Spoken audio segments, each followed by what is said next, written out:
আগামী 17 এপ্রিল 2025 বৃহস্পতিবার এবং আগামী 18 এপ্রিল 2025 শুক্রবার এই দিনটির মধ্যবর্তীকাল সময়কাল থেকে শুক্র প্রবেশ করতে চলেছে তুলা রাশিতে এবং আগামী 19 এপ্রিল 2025 থেকে জুন 2025 এই সময়কালটির মধ্যে তুলা রাশির সপ্তম ভাব এবং একাদশভাবে বসে থাকা শনিদেব তুলা রাশিকে ট্রানজিট করে বেরিয়ে চলে যাচ্ছেন আগামী 7.5 বছরের জন্য।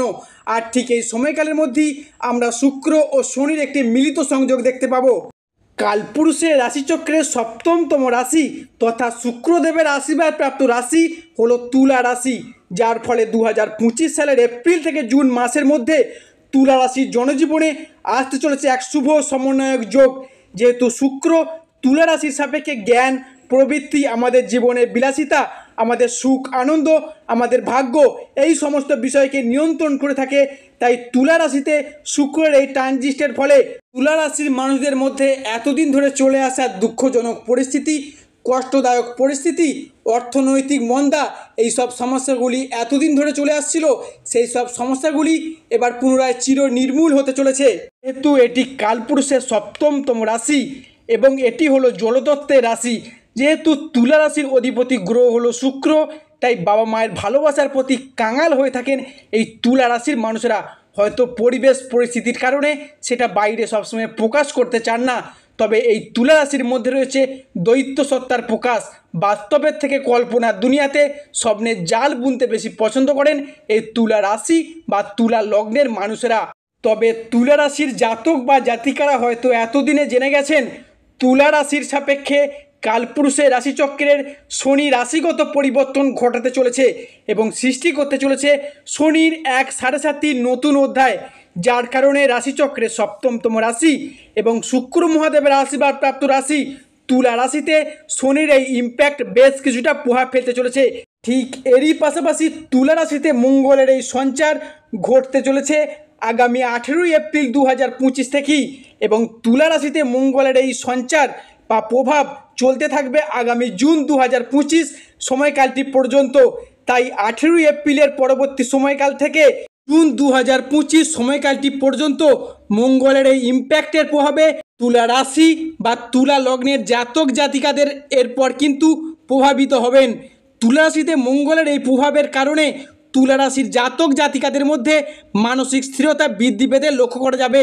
ঠিক এরই পাশাপাশি এপ্রিল থেকে জুন সময়কালটির মধ্যে দেবগুরু বৃহস্পতির প্রভাবে তুলা রাশির মানুষেরা সংসারে, সমাজে, কর্মের জায়গায় নিজেকে প্রকাশিত করা এবং পরিপূর্ণ করার একটা বিশেষ সুযোগ তুলা রাশি বা তুলা লগ্নের মানুষদের মধ্যে লক্ষ্য করা যাবে। কর্মপ্রাপ্তি এবং তার মধ্যে নিজেকে উজ্জীবিত করার একটা সুযোগ তুলা রাশির মধ্যে থাকতে চলেছে। তুলা রাশির ক্ষেত্রে আসল খেলাটি শুরু হবে এবার। শনির এই ট্রানজিট, বর্তমানে শনি পঞ্চমভাবে অবস্থান করছে এবং শনি বর্তমানে অবস্থান করছে মীন রাশিতে এবং মীন রাশি হলো তুলা রাশির পঞ্চম ভাব। এই শনিদেব তুলা রাশির ক্ষেত্রে তৃতীয় ক্ষেত্রের এবং চতুর্থ ক্ষেত্রের কারক গ্রহ। তৃতীয় ভাব থেকে কোনো কিছুকে আবিষ্কার করা, কোনো কিছুকে অর্জন করা, প্রকাশ করা হয় এবং চতুর্থ ভাব থেকে কর্মপ্রাপ্তির জায়গা, প্রাইমারি এডুকেশন বা শিক্ষার জায়গা, মায়ের স্বাস্থ্যের জায়গা, মায়ের সাথে সম্পর্কের জায়গা, এরই পাশাপাশি আমাদের জীবনের ছোটোখাটো সফলতা, বিলাসিতা, বাড়ি গাড়ি ইত্যাদি এবং আত্মীয়দের সাথে সুসম্পর্ক, এই সব চতুর্থ ভাব থেকে বিচার করা হয়। ঠিক এরপরই কর্মফলদাতা গ্রহ শনি মহারাজ চলে যাচ্ছেন মীন রাশিতে, যার প্রভাবে তুলা রাশির জীবনে কী কী ফলপ্রাপ্তি ঘটতে চলেছে সেটাই হলো আজকে আমাদের মূল আলোচনা। কর্মফলদাতা শনি মহারাজের জয়, জয় অঞ্জলি পুত্র মহাবলী বজরং বলী হনুমানজির জয়।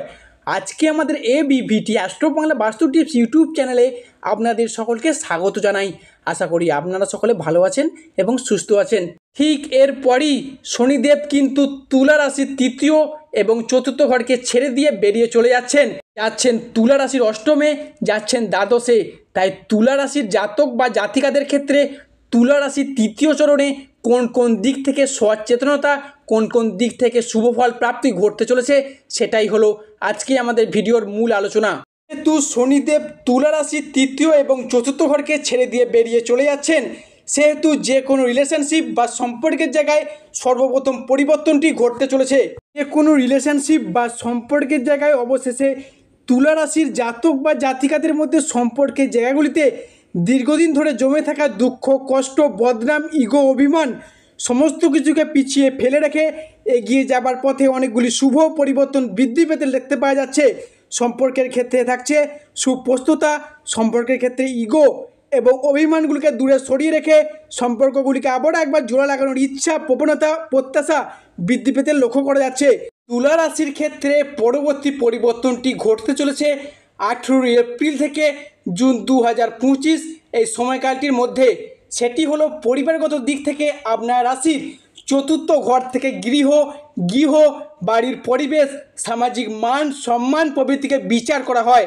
তাই এমন অবস্থায় দেবগুরু বৃহস্পতি কিংবা শুক্র আপনার রাশির ষষ্ঠ এবং দ্বাদশভাবে ট্রানজিট করার কারণে পরিবারগত যে ঝগড়া ঝামেলা বাবা মার সাথে হোক, ভাই বোনের সাথে হোক, দাম্পত্যের জায়গায় হোক বা পরিবারের অন্যান্য কোনো সদস্যের সাথে হোক, বা আপনি বাবা মা হলে বা আপনি যদি বাবা মা হয়ে থাকেন, আপনার সন্তান কিংবা সন্ততিদের ক্ষেত্রে বোঝাপড়ার অভাব, মনের অমিল, মতের অমিল, মানিয়ে নেওয়ার যে একটা অভাব বা প্রবলেমগুলি চলে আসছিল, সেই জায়গার সম্পর্কগুলি আবার পুনরায় জোড়া লাগতে চলেছে। ঠিক এরই পাশাপাশি সম্পত্তি ভাগাভাগি নিয়ে ভাই বোনেদের সাথে সমস্যাগুলি চলে আসছিল, সেই জায়গার সমস্যাগুলি এবার মিটে যাবে। যারা বিবাহিত রয়েছেন, জাতক হন বা জাতিকা হন, বিশেষ করে শুনে রাখুন, শ্বশুরবাড়ির দিক থেকে যে চাপ শত্রুতা প্রচুর পরিমাণে সহ্য করে এসছেন, এই জায়গার সমস্যাগুলি সূর্য কিংবা শুক্রের প্রভাবে বেশ কিছুটা মিটে যেতে চলেছে। আবার অনেকের ক্ষেত্রে হয়তো শুভযোগটি 18 এপ্রিলের আগে রাত থেকেই শুরু হয়ে যাবে। বিশেষ করে মনে রাখুন, 19 এপ্রিল 2025 রাত ঠিক 10:38 শনিদেব তুলা রাশিকে ট্রানজিট করে বেরিয়ে চলে যাবেন। তবে 19 এপ্রিল 2025 পর্যন্ত তুলা রাশিকে বেশ কিছু জায়গায় সাবধানতা অবশ্যই অবলম্বন করে চলতে হবে। সেটা হতে পারে কোনো যানবাহনজনিত দুর্ঘটনা কিংবা আগুন কিংবা ইলেকট্রনিক্স দিক থেকে বেশ কিছুটা দূরে থাকতে হবে। এমনিতেই আপনাদের মধ্যে একটা বেহিসাবি অনিয়মমাফিক খাওয়া দাওয়ার বিষয়ে একটু সাবধানতা অবলম্বন করে চলবেন, না হলে আপনাদের পেটের সমস্যা, লিভারের সমস্যা এইসব কিন্তু দেখা যেতে পারে। তবে 19 এপ্রিল 2025 পর শনিদেব যখন ট্রানজিট করে বেরিয়ে চলে যাবেন, তখন কিন্তু সম্পর্কের জায়গাগুলি আবারও একবার শক্ত কিংবা মজবুত হবে। যারা সিঙ্গেল রয়েছেন তাদের ক্ষেত্রে নতুন প্রেম আসার সম্ভাবনা বৃদ্ধি পেতে লক্ষ্য করা যাবে। এবং আপনাদের অনেকের ক্ষেত্রে ব্যবসার জায়গায় অনেকে ডুবে রয়েছেন বিভিন্ন ঋণের কারণে, সেই সব সমস্যাগুলি এবার পুনরায় মিটে যেতে চলেছে আগামী 18 এপ্রিল থেকে জুন 2025 এই সময়কালটির মধ্যে। পরবর্তী যে পরিবর্তনটি ঘটতে চলেছে সেটি হলো কর্মের জায়গা। কর্মের জায়গায় থাকছে বেশ কিছুটা সুপ্রস্তুতা, কর্মের জায়গায় এগিয়ে যাওয়া কিংবা আধিপত্য বিস্তার করা বা সাফল্যের পথে এতদিন যে বাধা বা প্রবলেমগুলি চলে আসছিল, দ্বিতীয় রাহু এবং তারই সঙ্গে শনিদেবের ট্রানজিটের কারণে সেই সব জায়গার সমস্যাগুলি এবার মিটে যাবে। এবং অনেকের ক্ষেত্রে শনিদেব পীড়িত থাকার কারণে তিনি কর্মপতি থেকেও কর্মের প্রতি যে বাধা বা সমস্যাগুলি থেকে গিয়েছিল, সেই সব সমস্যা এবার মিটে যেতে চলেছে। তো যারা বেকার বেরোজগার হয়ে বাড়িতে বসে রয়েছেন, চাকুরি প্রাপ্তির অবস্থা রয়েছেন বা স্টুডেন্ট রয়েছেন, চাকুরি পাবার জন্য প্রচুর স্ট্রাগল করছেন, পড়াশোনা করছেন, এরপর থেকে অর্থাৎ 18 এপ্রিলের পর থেকে জুন 2025 এই সময়কালটির মধ্যেই আপনাদের মুখে একটা লম্বা চওড়া হাসি ফুটতে চলেছে। বা অনেকে রয়েছেন যদি কোনো রকম চাকুরিমূলক পরীক্ষা, কম্পিটিশনমূলক পরীক্ষা, কোনো রকম ইন্টারভিউ থেকে থাকে, সেই জায়গা থেকে একটা সেফ সেকশন প্রাপ্তির পথে পূর্ণ সম্ভাবনা দেখতে পাওয়া যাচ্ছে। ঠিক এরই পাশাপাশি যারা পেশাদারি কাজের জায়গায় যুক্ত রয়েছেন, স্কুল কলেজ বা যে কোনো কন্ট্রাকচুয়াল কাজের জায়গায় যুক্ত রয়েছেন, তাদের সেই কাজের জায়গায় বেতন বৃদ্ধি, উচ্চ পদ প্রাপ্তি বা পদোন্নতি বা ট্রান্সফারের জন্য আবেদন করেন, তাদের জন্য সেই আবেদনটি এবার মঞ্জুর হওয়ার পথে বেশ কিছুটা শুভ সময়, বেশ কিছুটা শুভ সুযোগ আসতে চলেছে। প্রধানত যারা ট্রান্সফার চাইছিলেন তাদের ক্ষেত্রে সেই সমস্ত সমস্যা এবার মিটে যাবে। তুলা রাশির ক্ষেত্রে পরবর্তী পরিবর্তনটি হলো, তুলা রাশির ক্ষেত্রে অর্থনৈতিক ক্ষেত্রটি একটা ডামাডোলের সৃষ্টি হয়েছে। এতটাই আর্থিক ক্ষতিগ্রস্ত হয়েছেন যে জীবনে এতটা ক্ষয়ক্ষতি বা লস আগে কখনোই হতে হয়নি। ব্যবসার জায়গায়, পারিবারিক জায়গায়, ঋণের জায়গায় বা কাউকে টাকা দিয়ে এতটাই ফেঁসে গেছেন এই রাশির মানুষেরা, সম্পূর্ণরূপে বলতে গেলে আর্থিক পরিস্থিতি সম্পূর্ণ পজিশানে প্রায় জিরো হয়ে যাওয়ার মতো অবস্থার সৃষ্টি হয়েছে। যেমন ব্যবসার জায়গায় গেছেন, সেখানেও বাধার মুখোমুখি, কোথাও অর্থ বিনিয়োগ করতে গেছেন সেখানেও লসের মুখোমুখি, বা কোথাও কম্পিটিশানের মার্কেটে ধীরে ধীরে নিজেকে পিছিয়ে পড়তে হয়েছে। সেহেতু বৃহস্পতি আপনার ব্যবসার জায়গায় আপনার কর্মের কারক গ্রহ হিসেবে, সূর্য আপনার রাশির সাপেক্ষে দশমভাবে প্রবেশ করছে মধ্য গগনে। এরপর থেকে অর্থাৎ 18ই এপ্রিল 2025 এই সময়কালটি থেকে আগামী জুন 2025 এই সময়কালটির মধ্যে এই রাশির জাতক বা জাতিকারা ব্যবসার জায়গায় এতদিন যে সমস্যাগুলি কাটিয়ে এসেছেন সেগুলি পুরোপুরিভাবে রিকভারি করতে পারবেন, বা কম্পিটিশানের বাজারে নিজেকে টিকে থাকার লড়াইয়ে সফলতার শীর্ষে উঠতে পারবেন। এমনকি যারা ঋণের জায়গায় জর্জরিত, পরিবারের কারণে হোক, ব্যবসার ক্ষেত্রে হোক, সংসারে সমাজে যে কোনো প্রয়োজনে হোক, এতটা পরিমাণে লোন নিয়েছেন, এতটা পরিমাণে লোন মনে হয় আগে কখনোই নিতে হয়নি আপনাদেরকে। এই রাশির সাপেক্ষে ঋণ মুক্তির একটা শুভ যোগ লক্ষ্য করা যাচ্ছে। ঠিক এরপরই শনি মহারাজ যা কিছু কেড়ে নিয়েছিল শনির সাড়ে সাতির দ্বিতীয় চরণে, সব কিছুই কিন্তু একের পর এক আপনাদের হিসাব ধরে ফিরিয়ে দিতে চলেছে। মোটামুটি 73% লোন আপনি এবার মিটিয়ে দিতে পারবেন এপ্রিল থেকে জুন 2025 সময়কালটির মধ্যে। প্রিয় দর্শক বন্ধুরা, আজকে আমাদের আলোচনাটি শেষ পর্যন্ত দেখার জন্য ধন্যবাদ। যা আশা করি আপনাদেরকে আমার ভিডিওটি আগামী দিনে পথ দেখাতে সাহায্য করবে।